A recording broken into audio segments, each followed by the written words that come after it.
Hi friends, YouTube पर आप सभी का स्वागत है। दोस्तों, मैं फिर से आप सभी के सामने अपने चैनल इग्नू लर्नर के माध्यम से एक बहुत ही मोस्ट इम्पॉर्टेंट प्रश्न लेकर आया हूं इस वीडियो में। और ख़ासकर मैं इस वीडियो में आप सभी को BHDAE 182 का एक ऐसे प्रश्न के बारे में बताएंगे जो कि एग्ज़ाम के लिए काफ़ी ज़्यादा इंपॉर्टेंट है, क्योंकि अब तक जितने भी प्रीवियस ईयर में इस सब्जेक्ट की परीक्षाएँ हुई हैं उन सभी परीक्षाओं में जो है यह प्रश्न आ चुका है। और इस बार भी एग्ज़ाम में इस प्रश्न के आने की संभावनाएँ काफ़ी ज़्यादा बनी हुई है। सो आप सभी से हम्बल रिक्वेस्ट है कि आप एग्ज़ाम में जाने से पहले एक दफ़ा इस प्रश्न का आंसर आप जरूर पढ़ के जाइए। ओके, सो स्टार्ट करते हैं। और स्टार्ट करने से पहले बस आपसे एक ही रिक्वेस्ट है कि अगर आपने मेरे चैनल को सब्सक्राइब नहीं किया है तो आप इस चैनल को सब्सक्राइब कर लीजिए, क्योंकि इस चैनल पर आपको सबसे पहले आपके सब्जेक्ट के इंपॉर्टेंट क्वेश्चन सबसे पहले वीडियो के माध्यम से प्रोवाइड की जाती है। और साथ ही साथ जो क्वेश्चन आंसर का जो PDF होता है आपको टेलीग्राम चैनल पर मिलता है। तो बेहतर ये होगा कि आप इस चैनल से जुड़े, क्योंकि इन फ्यूचर जो है काफ़ी ज़्यादा हेल्प मिलने वाला है। सो स्टार्ट करते हैं और प्रश्न की ओर चलते हैं और जानते हैं कि कौन सा प्रश्न है जो कि एग्ज़ाम के लिए काफ़ी ज़्यादा इंपॉर्टेंट है और हर बार जो है परीक्षाओं में रिपीट होता है। तो प्रश्न एग्ज़ाम में आता है कि वर्ण और लिपि से आप क्या समझते हो, वर्णन करो। काफ़ी ज़्यादा बार जो है यह प्रश्न आ चुका है। सो वीडियो के अंत तक बने रहे, क्योंकि मैं दावे के साथ कह सकता हूँ कि यह इसका आंसर जो है आपको अच्छे तरीके से समझ में आएगा। तो सबसे पहले आपको हेडिंग देना है और हेडिंग के तौर पे लिखना है वर्ण। ओके, सबसे पहले हम डिफिनेशन जानेंगे कि आखिरकार वर्ण किसे कहते हैं। तो इसके डिफिनेशन के अंतर्गत बस आपको इतना लिखना है कि भाषा की वह सबसे छोटी ध्वनि जिसके और टुकड़े हम नहीं कर सकते हैं उसे वर्ण कहते हैं। सिंपल सा डिफिनेशन है। क्या लिखेंगे आप? भाषा की वह सबसे छोटी ध्वनि जिसके और टुकड़े हम नहीं कर सकते हैं उसे वर्ण कहते हैं। दूसरे शब्दों में हम कह सकते हैं कि भाषा की वह सबसे छोटी ध्वनि जिसको और हम विभाजित नहीं कर सकते हैं, ऐसी ध्वनि को हम वर्ण के नाम से जानते हैं। किसी भी भाषा के ध्वनि को लिखने के लिए हम कुछ चिन्हों का प्रयोग करते हैं जिसे हम लिपि के नाम से जानते हैं। और भारतवर्ष में सभी भाषाओं के लिखने का अपनी एक अलग अलग लिपि होती है, जैसा कि आप सभी जानते हैं। तो आई थिंक आप लोगों को समझ में आ गया होगा वर्ण किसे कहते हैं। वर्ण का मतलब होता है कि भाषा का वह सबसे छोटी ध्वनि जिसके और हम टुकड़े नहीं कर सकते हैं उसे वर्ण कहते हैं। ओके, अब हम पढ़ेंगे कि वर्णों के कितने भेद होते हैं। तो आपको सुंदर से हेडिंग के तौर पे लिखना है वर्णों के प्रकार। और इसके अंतर्गत आपको लिखना है कि हिंदी भाषा में वर्णों के मुख्यतः दो भेद होते हैं। पहला स्वर और दूसरा व्यंजन। ओके, अब हम अगले पॉइंट में जानेंगे कि स्वर किसे कहते हैं, स्वर का क्या डिफिनेशन होता है। तो सबसे पहले आपको हेडिंग देना है और हेडिंग के तौर पर लिखना है स्वर। इसके डिफिनेशन के अंतर्गत बस आपको इतना लिखना है कि स्वर जो है, स्वर ध्वनि वह ध्वनि है जिसका उच्चारण करने के लिए और बोलने के लिए किसी अन्य वर्णों की आवश्यकता नहीं पड़ती है। क्या समझे? स्वर ध्वनि वह ध्वनि होती है जिसका उच्चारण करने के लिए और बोलने के लिए किसी अन्य वर्णों की आवश्यकता नहीं पड़ती है, इसे हम स्वर ध्वनि कहते हैं। अतः हम कह सकते हैं कि स्वर ध्वनि स्वयं उच्चारित होती है, इसका उच्चारण करने के लिए किसी अन्य की आवश्यकता और ज़रूरत जो है नहीं पड़ती है। और हिंदी वर्णमाला में कुल स्वरों की संख्या जो है 11 मानी गई है।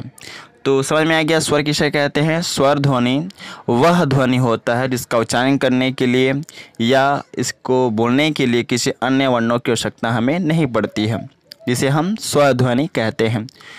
अतः हम कह सकते हैं कि स्वर ध्वनि स्वयं उच्चारित होती है। सही बात है, यह खुद अपने आप से उच्चारित होती है और इसके उच्चारण करने के लिए किसी अन्य की आवश्यकता, किसी अन्य की ज़रूरत, किसी अन्य की नीड्स जो है नहीं पड़ती है। और इसके बाद आपको लिखना है कि हिंदी वर्णमाला में वर्णोकुल स्वरों की संख्या जो है 11 मानी गई है, जैसे अ, आ, छोटी, बड़ी आदि। ये सभी क्या होते हैं? स्वर होते हैं।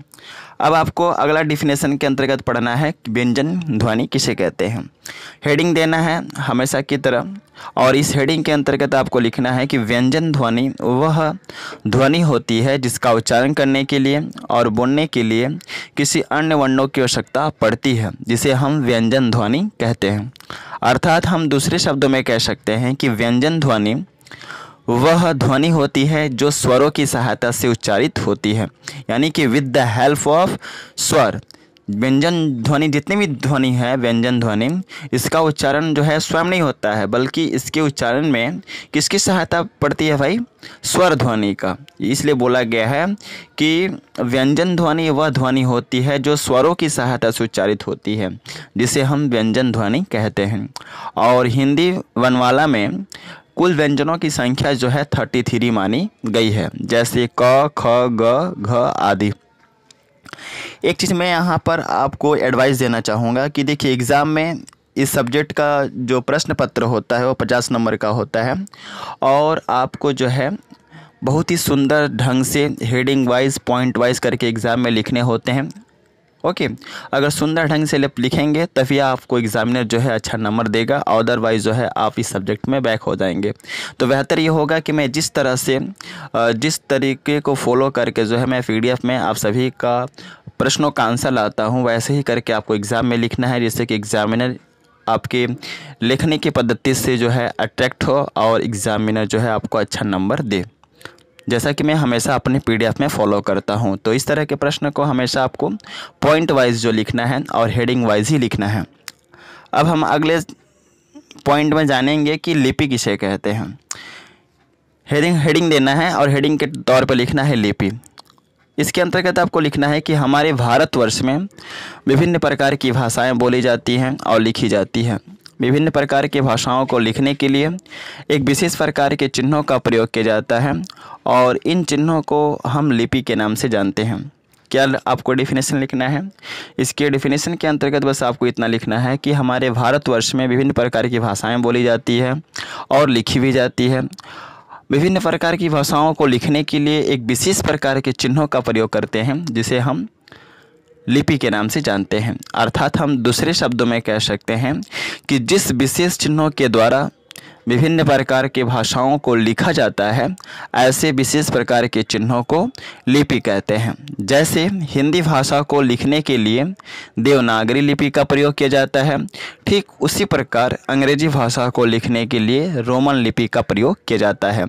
तो आई थिंक आप लोगों को समझ में आ गया होगा कि वर्ण किसे कहते हैं, वर्ण के कितने भेद होते हैं और लिपि क्या होता है। हमेशा ऑलवेज जो है यह प्रश्न रिपीटेड है और हमेशा परीक्षाओं में जो है आते रहता है। So best of luck for all of you for your exam, and जितना ज़्यादा से ज़्यादा हो सके इस वीडियो को आप शेयर कीजिए, क्योंकि अगर आप इस वीडियो को शेयर करेंगे तो और भी बच्चों को क्या होगा, प्रॉफिट होगा, जिससे कि वे इस प्रश्न को पढ़ेंगे और एग्ज़ाम में लिख पाएंगे। और साथ ही साथ मैं यहाँ पे आपको कहना चाहूँगा कि अगर आपको इसका PDF चाहिए तो आप टेलीग्राम चैनल से जुड़ सकते हैं।